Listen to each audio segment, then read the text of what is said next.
please. That's great. Oh my gosh. Glorious. Thank you, Elkie, for sharing your words and your bravery and your beauty with us. That was absolutely amazing. And, yeah, you can clap again. That's it.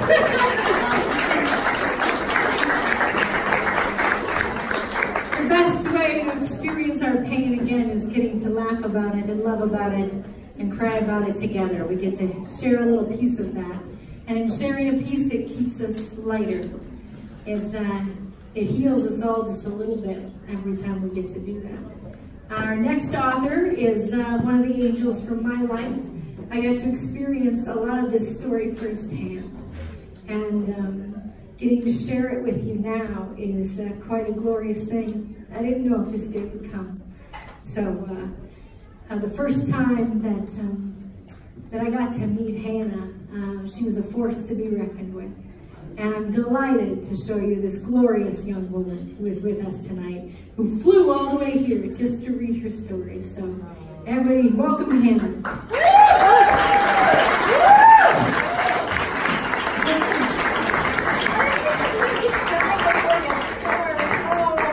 Now I screwed that up. Now you're crying before you started. Gratitude. I'll bring you a hanky if you need it. I'm sensitive, so. Hello.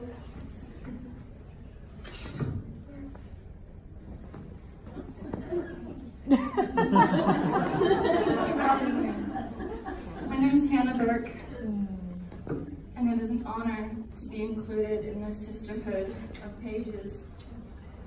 Thank you so much, Rosie, and thank you to Richard for bringing us together.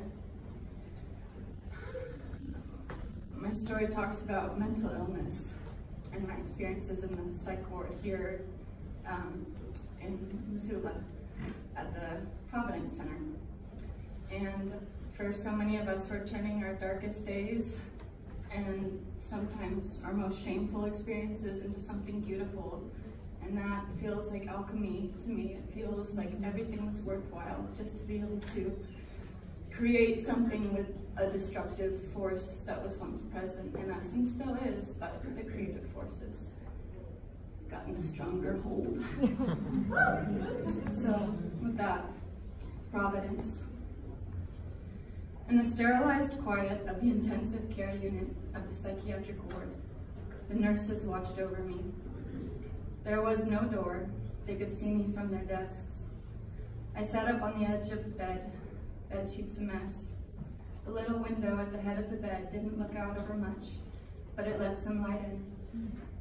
The night before came washing over me like a surreal wave of shame. I walked across the Higgins Bridge in downtown Missoula, chilly in the February night. I lifted my leg over the edge of the railing, straddling the barrier. Spontaneous suicidal tendencies stirred frequently in me, especially after heavy drinking. It was like I realized I could make it all stop. It was all so easy. I had to die. The two guys I was with, Maxon and Doug, hauled me back onto my feet. We stood there for a few seconds before I bolted across the road to the other side of the bridge. I teetered in a pair of little black ankle boots, sporting a chiffon red mini dress that I had borrowed from a friend, and a big black faux fur coat. I'd been wearing that outfit for 24 hours straight, aside from the prior night's vigorous undressing. I turned the corner at the end of the bridge and fled down a flight of stairs leading to the riverbank. I slowed down at the water's edge. Step by delirious step, I trekked into the raging waters of the icy Clark Fork River. The cold hit me instantly as I waded farther out from the shore. The current destabilized my balance, making it a challenge to stay on my feet. I turned around when the water lapped up to my shoulders. The last thing I saw before I went down was Maxon stripping off his clothes on the shore. My head dipped underwater. The heavy coat wrapped around me, dragging me downstream. Breath was still in my lungs. I reached down through the black water to the riverbed, holding on to a rock to keep me anchored under. A nurse interrupted my memory as she came in to take my vitals. She would have made the cutest grandma, a big bun of gray hair on top of her head. I didn't say much to her. It was hard to make small talk with anyone, let alone on my first day in the hospital. She brought me a box of 2% milk, an apple, and a cheese sandwich. I ate it out of boredom as much as hunger. I was eventually transferred to the main unit, where patients were able to walk around and watch TV and do other activities. A piano sat in the back room, beside rows of windows on the back wall of the building that looked out over I-90 and the Big Sky horizon. The staff gave me purple scrubs to change into and dreadful socks with sticky pads on their soles to keep patients from slipping on the linoleum floor. My first experience with a doctor left a bad taste in my mouth. He was an older, gray-haired gentleman with glasses. When we got to talking, he found it rather amusing how I wound up in the river and ultimately in his office. "Don't you think it's kind of funny?" he asked me. I did not find it funny. I was shaken and insulted. Images of that night raced through my mind. I left his office feeling hopeless and angry, mostly at myself, although I tried in my mind to blame it on him.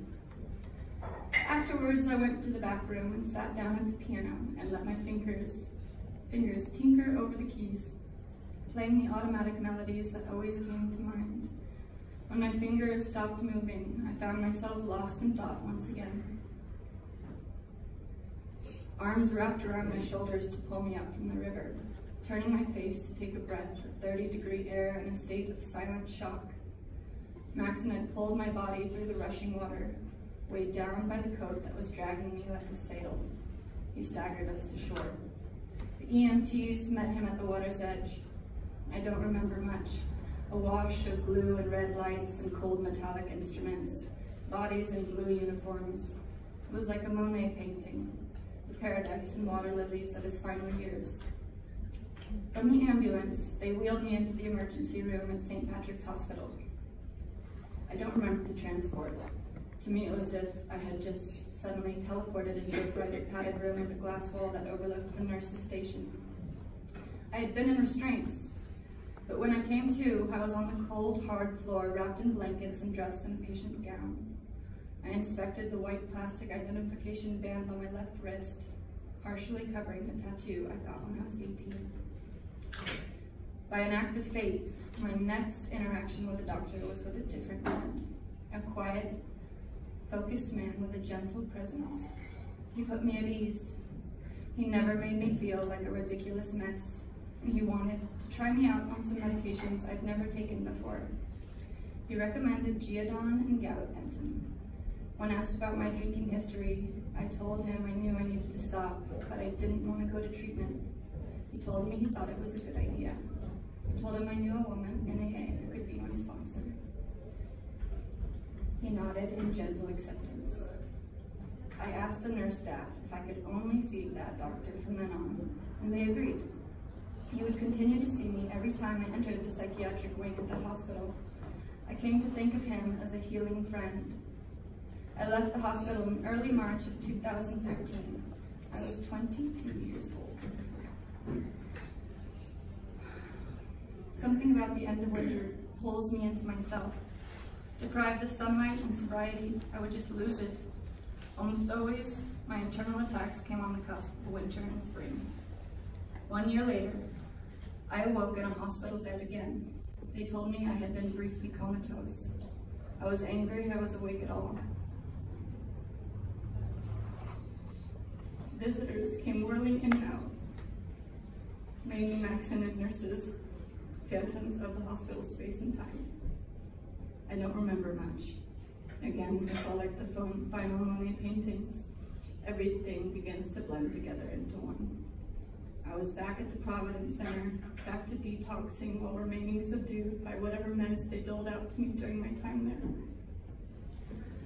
Back to stale bed sheets and gross slipper socks with pads of rubber on the soles, half-length toothbrushes, and ordering meals from a tiny white hospital index card menu. My old friend, the doctor, said he was sorry to see me there again. He assured me that it was going to get better. I barely believed him, but it was enough to hold on to.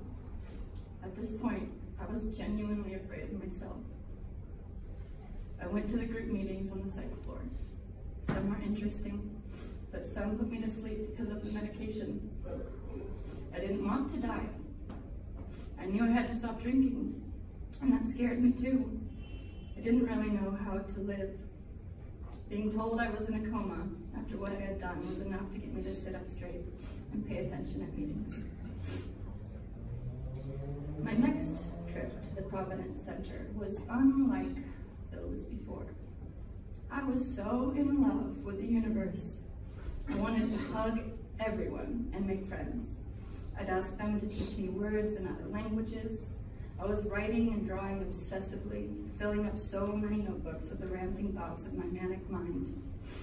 I documented each thought with the exact time and date the thought occurred. I came up with a personal reference for the meaning of each number and how it supported the thought. "Godspell," I'd exclaim, but only when witnessing an act of synchronicity or magic. My mind perceived almost every minute as a momentous occasion. "Every moment is momentous," I'd write in my notebooks. I started wearing a purple wig I had bought at Albertsons months earlier. I was still going to school, but I was unraveling there as well. My thoughts were so unfocused that I could not read or follow along with class. My brain was beginning to synthesize the Russian and English languages. I began writing made-up phonetic Russian-English hybrid language all over everything. My arms, my walls, my notebooks. It was like a code only I could crack. I had symbols I was drawing all over everything too, like a signature. I started calling myself Fen. I drove myself from Missoula to Vashon Island to meet my family for Labor Day. It took me over 24 hours to complete the 9-hour drive because everything was enchanting. I kept collecting trash on the side of the highway to make art. My mother tried to take me to the hospital in Seattle, but I refused to go. "I'll only see my doctor in Missoula. He's nice," I stated. My mom relented and drove my manic self to Missoula, and I checked back in. I still wanted to hug everyone, so it took forever to go anywhere. My doctor, the healing friend, had never seen me like this before. "Why Fen?" he asked, sitting in his chair in the windowless office. "Because it sounds like fun," I told him, "and it's short for Phoenix." He put me on Latuda, which I dubbed the latitude of my attitude, and lithium. They barely had any effect on me. At night, I'd wait for the moon to rise out the back windows, looking out over I-90. I'd sit staring up at her, devoted to basking in her presence. I'd had a vision of the moon at the peak of my mania, when I was on the side of the highway just over the Washington border. Every night since, I'd look up to the moon and wait for her to show her true beauty to me again. She didn't change again for almost a year. I never minded. Basking in her glow was pleasure enough. The night nurse was a lovely woman with long white hair that she wore with the top half tied back with a silver beret. She had a Russian name, so I immediately wanted to be her friend. "What does your name mean?" I asked her one night, as I sat at the window waiting for the moon to rise. "It translates to starry hope." "What is your fascination with Russian? Are you Russian, my dear?" she asked, her soft accent curious. "I'm not Russian, but I'm studying the language at the University of Montana. I think it's beautiful." I said the last part in Russian, a big grin on my face. We chatted for a while, and she went about her responsibilities. I doodled and wrote down my thoughts, checking the clock to document the time for each. I'd drink tea and hide my trash away in a shoebox in my room. I suspected the nurses hadn't found it yet. It was mostly wrappers from the tea bags, each dried tea bag rolled and placed beside it. They had dates and times written on them in black pen. Everything had dates and numbers, cataloging my frame of mind with the world's time. I wished I'd had more supplies to create with. I longed for the days just before entering the hospital. I'd wander around the streets of Missoula, taking photographs at dawn with my 35mm. I never went anywhere without it during that period of my life. I continued to wear the purple wig and yell Godspell when it felt right. I cataloged my trash even then, although to a somewhat lesser degree of neurotic compulsion. I wanted to save every part of me for art. Everything had potential. Everything was a part of me. My head would spin with ideas of how to orchestrate my creative visions.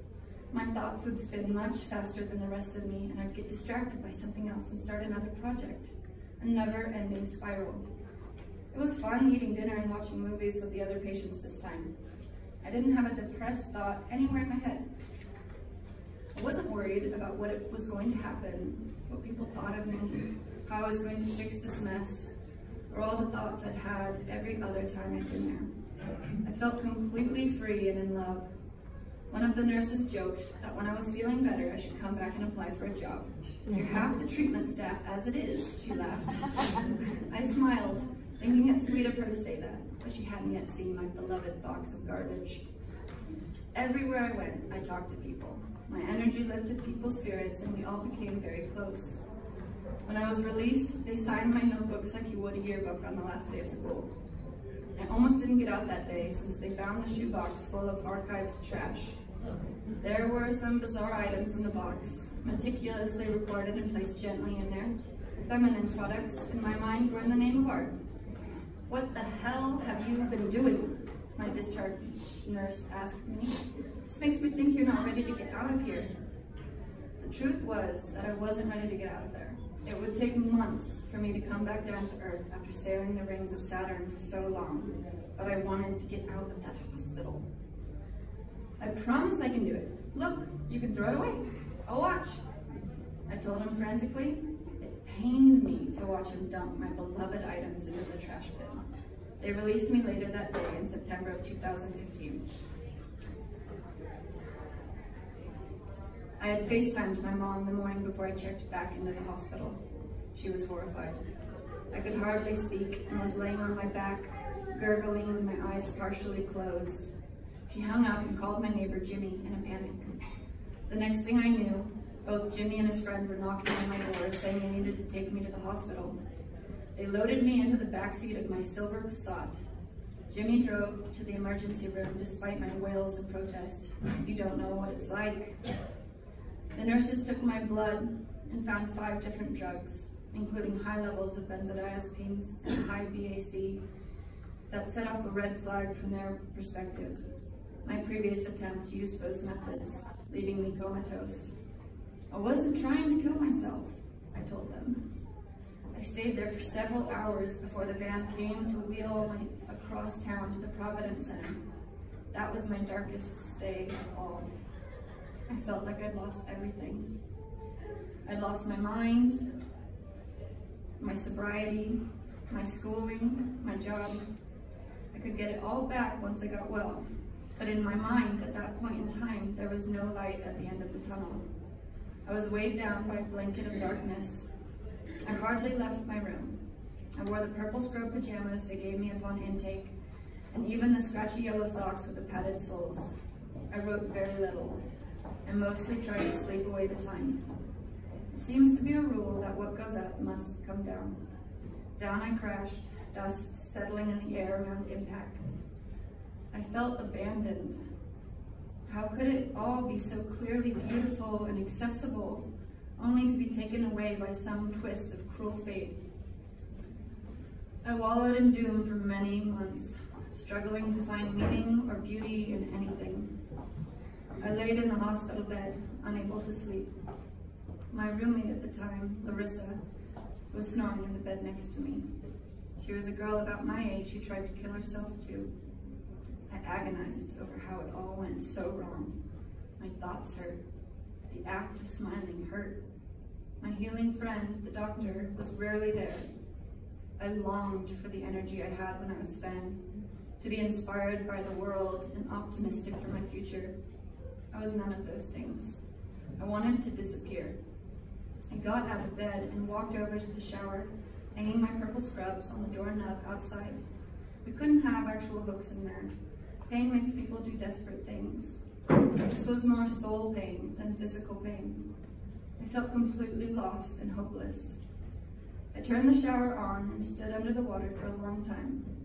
Fen would have sung and danced and marveled at the water's light reflecting on the wall. I stared down at my feet as the water disappeared into the drain. I barely spoke to anyone besides Larissa. We talked about how we had fantasized about killing ourselves. She told me the only reason she didn't do it was because of her cat. I told her that I used to want to die, but I hadn't actually wanted to this time. I just lost control and took too much.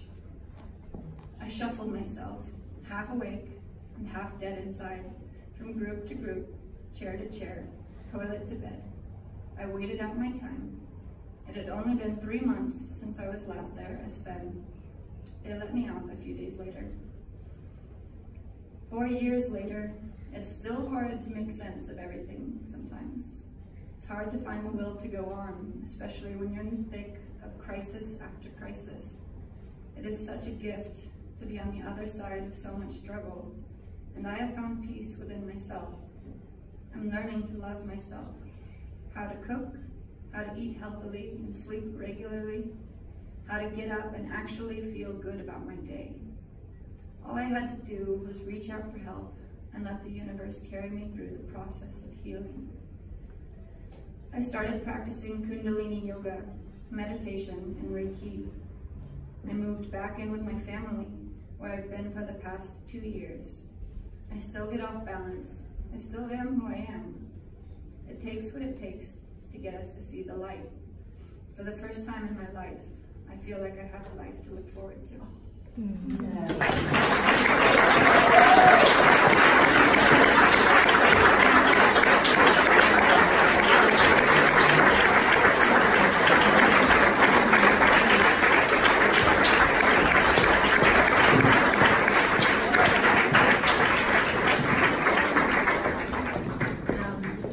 And with great joy that we all get to